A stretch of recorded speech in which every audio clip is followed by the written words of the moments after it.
Yo, what's good, everybody? It's Austin here, or Luna, coming at you with a pretty banger story today, a pretty wild one. Before I jump into it, just want to say my new song, Backseat, just came out. Go check that out. First link in the description. I promise it's not mid. At least I don't think it is. Maybe it is. I don't know. You should go listen to it. Be the judge yourself. Yeah, I'll probably be on annoying promo mode for at least another week or two, but don't worry, it won't be too annoying. I'm not one of those YouTubers that spends 2 minutes promoting something. I'm already done, see? But today's story time is a crazy one. It's a wild one. It's an interesting one. It's one that I've been waiting to tell for a while because I know it's good, and I knew you guys would probably like it, so I've been holding on to it. I don't know why. Whatever. So yeah, let's start this thing. So, today's story time is about one of the worst trip-sitting experiences I've ever had in my entire life. It's a good one. Strap in.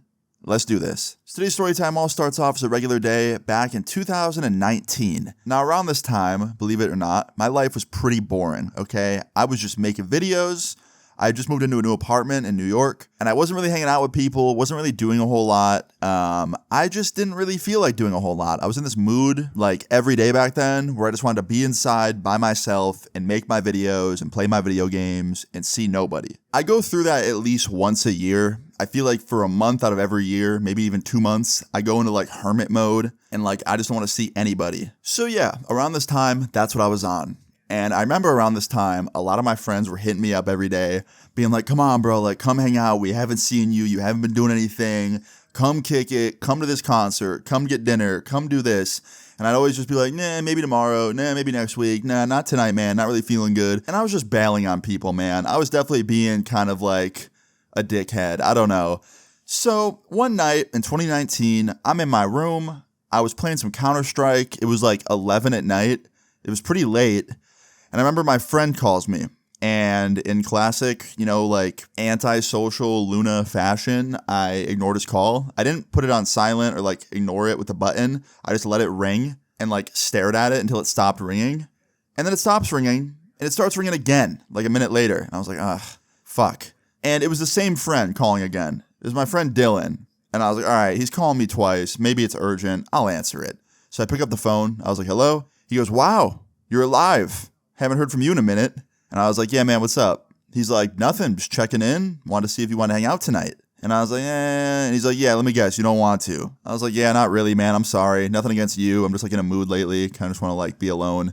He's like, bro, I know how you feel. Trust me. But like being alone all the time isn't going to make you feel any better. So like, why don't you just get out tonight, man? Just take one night to leave your nest, leave your home, hang out with your homies. We all miss you. I can come pick you up right now. We can go pick up some other homies and we'll all go kick it.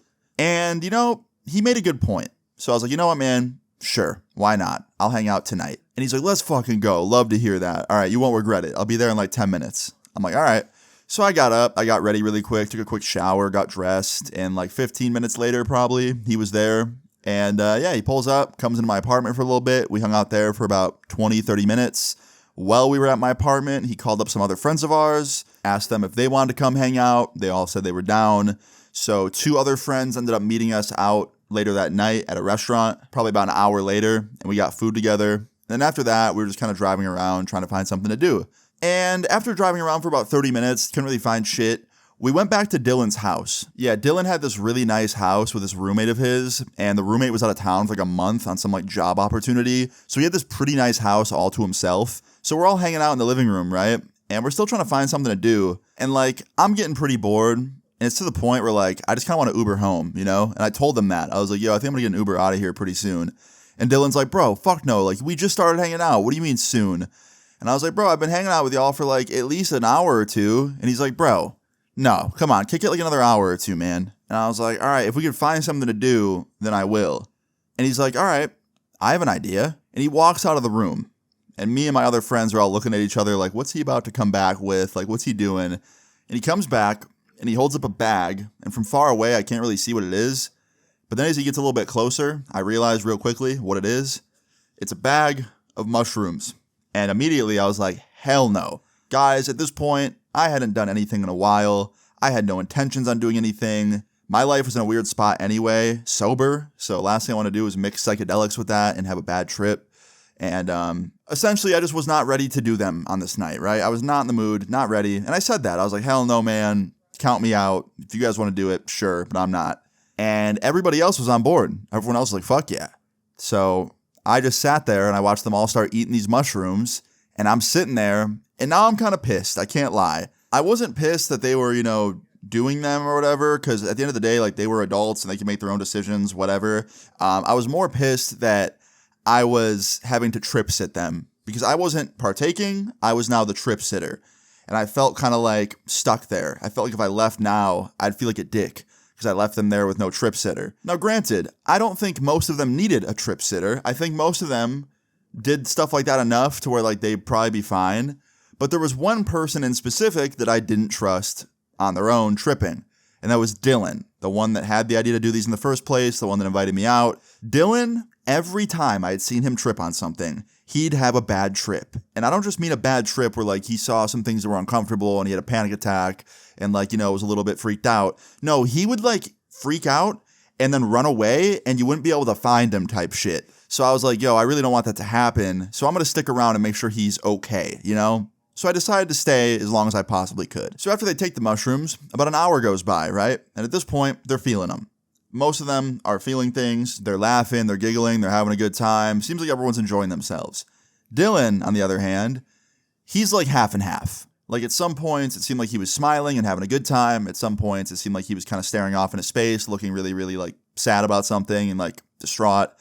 And every time I'd ask him if he was okay, he would just like stare at me and like nod. He just didn't seem very confident, right? Well, 30 minutes later, now he's definitely having a bad time. I can tell.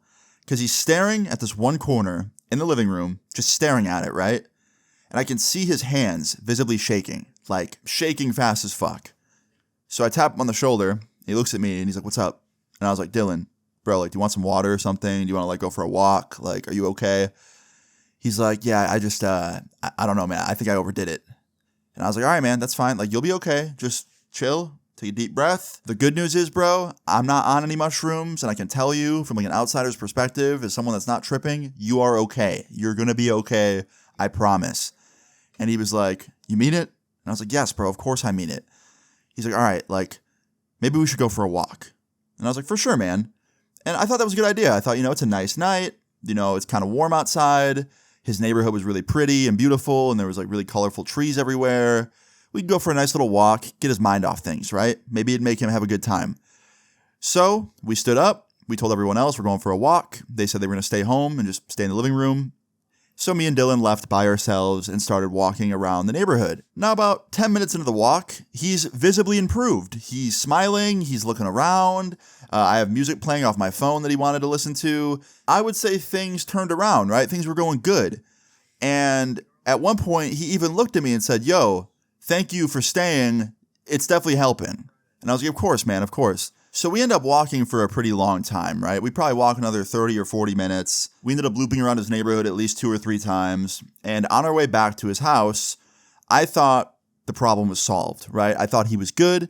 I thought he was okay now. He had a big smile on his face. He was looking around. We were listening to music. He was still doing good. I thought that everything was okay. When all of a sudden, he just snapped out of it. Like he went from having a good trip to a bad one again. I know this because right when we were about to get back to his house, he stops in his tracks, right? He just stops in the middle of the sidewalk. And he looks to his right down this like dark like alleyway in between 2 houses. And he looks at me and he goes, "Yo, did you see that?" And he points to like this dark alley, right? And I was like, "No, what? What's over there?" He's like, "Bro, there's someone over there." And I was like, "No, there's not, bro. I promise." He goes, "Dude, there is. I just saw him. Like he was staring at us." And I was like, "Here, watch, I'll show you." And I turned my phone flashlight on and I start walking over there, right? And he's like, "Dude, don't go over there. Don't go over there. There's someone over there. Like they might have a weapon or something. Bro, don't go down there." And I was like, "Yo, Dylan, I promise you there's no one there. I'm going to show you." So I walk over there, right? And I shine the light down the alleyway. There's no one down there. And I like stepped into it. There's no one there. And I show him that it's okay. And I walk back out and I get next to him. And he was like, "Fuck, man, I'm sorry. You're right. I'm tripping. I'm tripping. Like I'm seeing things that aren't there." And I was like, "Bro, you're good. That happens sometimes. I get it. I've dealt with it. You're good. I understand." He's like, "Yeah, man, let's just go home." So we start walking back towards the house. And at this point, we're literally about to be there, bro. I can see the house. We're about to walk up his driveway and go inside. And I thought, okay, like this is good. This is good, right?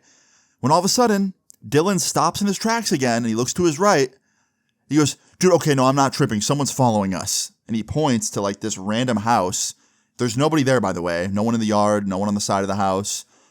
And I look back at Dylan and I was like, bro, there's no one there. You're just tripping. Let's go inside. He goes, no, bro, like they're coming. And I was like, dude, there's no one there. And all of a sudden, he turns around and just starts sprinting as fast as he possibly can in the other direction away from me. And I start running after him naturally because I don't want him to run away and be alone in the middle of a neighborhood at night, wandering through people's yards. And yeah, he's running and he's taking me through everyone's fucking yards. He's running through people's backyards. He's running through people's front yards. He's running down random neighborhood roads and I'm yelling at him like, bro, stop. Like, bro, please stop running. And he's not listening, man. And I don't know if it was the shrooms that were doing it or he just had a really good exercise tolerance, but this dude was not getting tired. I was chasing him and he was just still sprinting like 5 minutes later, full speed. He had no intentions of slowing down and I kept trying to keep up with him, but like, he was just like, he was wired on fear. You know what I mean? Like he really thought someone was chasing him. He had that adrenaline of like fight or flight. So he probably didn't even feel tired at all. He probably just felt terrified. And I know when I've felt terrified, I can run miles, no problem. So yeah, I'm starting to get tired. He's only getting faster and he's like jumping fences and shit. I'm trying to keep up with him and he's getting visibly like farther and farther away. And it's to a point where I think I'm going to lose him. Right. And I remember like thinking to myself like, yo, please don't lose him right now, Austin. Like, you got to catch him. You got to, like, speed up, bro. Come on. So I start sprinting as fast as I can again, right? Even though I'm exhausted, even though I'm, like, literally gasping for air. And I'm starting to, like, gain on him a little bit, but he's still pretty far away. And I knew in the back of my head that I was going to lose him, right? When all of a sudden, he goes to jump a fence, and the fence was kind of low. It was low enough to where, like, you could jump it without even, like, putting your hands on it. You could literally just jump over it with your 2 legs. But he didn't jump high enough. And he ended up hitting his shins on the top of the fence and it like made him front flip over it. And like he completely just busted ass and like fell on the ground on the other side. And he was laying there. And like it gave me enough time to catch up to him and like, you know, check on him. So I get over the fence, right? And he's still laying there. And I crouch down. I'm like, yo, Dylan, bro, it's me. Like, you're good. You're good. I promise you're good. And I like go to like, you know, help him up. And I put my hand out. And he looks at me with the craziest look in his eye, right? And just swings on me and hits me in the face. It knocks me over. And I remember like laying there on the ground. I wasn't knocked out. I was just knocked down.